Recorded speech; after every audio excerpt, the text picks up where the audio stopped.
Right, so as you know, I'm very good friends with Mitesh, and when we were away, I said to him, look, you know, can we do anything with these eyes? And he said, yeah, leave it with me. Speak to Sims, and she's going to run through with us what we can do. Why do I get this? Okay, so there's a couple of reasons why you can get dark circles. One of them being genetics. So one of the questions is, does anyone else in your family suffer from dark circles? Okay. If the answer to that is yes, then unfortunately the problem more than likely is going to be genetics, which means you can probably fade the issue, but it's not going to completely disappear. Okay. It's something you're just going to have to live with. Other issues are exposure to sun, daylight, so even on a cloudy day like today, that will still impact the colour of your skin, especially around the eyes, because the skin around your eyes is a lot thinner. It's only 2 layers thick as opposed to the rest of your skin. Artificial light, your phone, your electronic devices, all of that impacts the pigmentation within your skin, especially around your eye area. Like I said, it's really thin.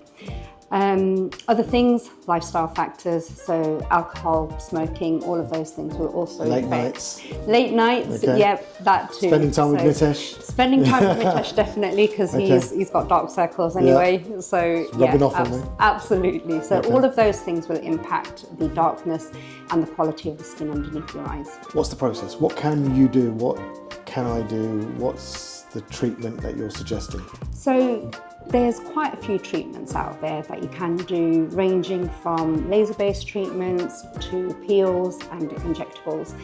Laser-based treatments do work. We don't offer them here because you require metal shields to be put into the eye, which requires anaesthetic inside the eye to protect the retina. That sounds quite invasive. It is quite invasive. It is something that can be done by medics, but not just by anybody, not something I've been trained in yet, so it's not something we offer here. The other option is peels. There's lots of different peels. One we use is Aesthetics Periocular peel, so this is specifically for around the eyes. It's gentle enough to use around the eyes. It helps with pigmentation, fine lines, and just generally in creating better skin quality through the production of collagen and elastin underneath your eyes, so it just helps with those fine lines as well as the pigmentation as well. So that is theoretically option 1 or phase 1? So that is option 1 and or phase 1. So that can actually be done on its own for people who have needle phobias.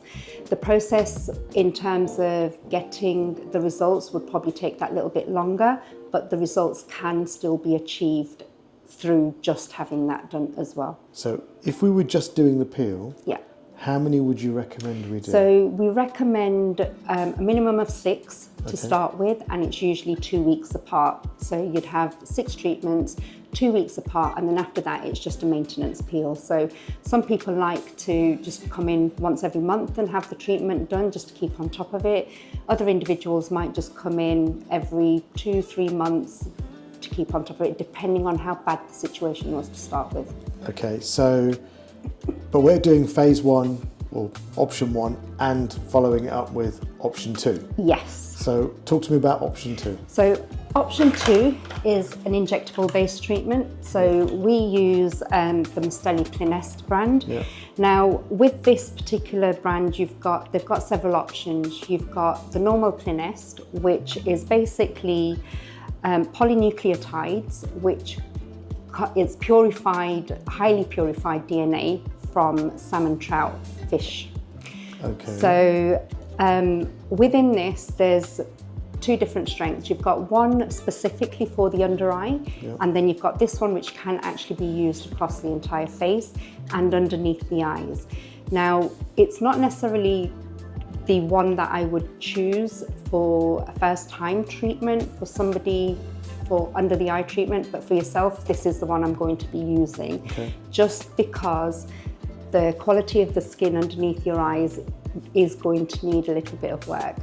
Now, in terms of how long the little bumps will last underneath your eyes, they will be there a little bit longer than they would if we just used the one for the eyes, for example. Okay. because it's a little bit heavier. Okay, and looking at my eyes, and you do this, you've done this several times, all day. When you look at my eyes, when you were saying, if you were to say between how bad they were 1 to 10, what would you say they were? I'd probably say... You won't upset me. Go on. I'd probably say they're about a 7, 8. Okay. On the scale of 10 being the worst and 1 being... 10 being the worst you've seen, Yeah. and I'm about 7 So I'd and probably 8. put you at about a 7 or an 8. Okay. And with regards to the injections that you're going to do, when do you suggest I would come back to get them done again? So this treatment, we recommend 3 treatments every 2 to 3 weeks. Okay. So I'd say to come back for this treatment in about 2 or 3 weeks' time. Now, because we are doing it underneath the eyes, and like I said, it tends to take a little bit longer to settle under the eyes, this particular one, I'd probably say let's keep an eye on it. If it has settled by the 2 weeks, keep an eye on it. Yeah, okay. Keep an eye on it. Yeah. See if it settles before the 2-week point. If it does, then we'll get you in at the 2-week mark. Yeah. If it's still a little bit bumpy, close to the 2-week mark, some people it can take up to 10 days to settle, then I'd say let's wait 3 weeks and then get you in at the 3-week mark.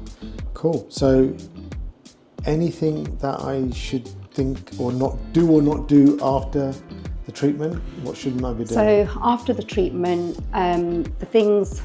You're male, so you're not really going to be using makeup, but had you have been female, then one of the things we'd be saying is no makeup for at least 48 hours. Okay.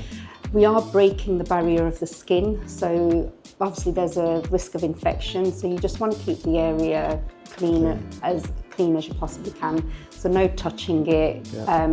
Cleansing it is fine, but obviously when you're cleansing, just making sure you're using clean cotton pads to clean your face. If you're using water to wash your face when you dry it, just make sure you're using a clean towel to dry your face afterwards as well, just so that you know you're not getting anything into those little micro holes that we'll be making. But everything else back to normal. Gym tomorrow, no issues? No issues. So usually we say 24 hours from gym, simply because the sweat can irritate, and then obviously if it's irritating and you start scratching, that's going to cause something that we refer to as post-inflammatory hyperpigmentation, which is one of the things we want to avoid because we're trying to target that pigmentation underneath the eyes as well. Great. Right. So let's get to it.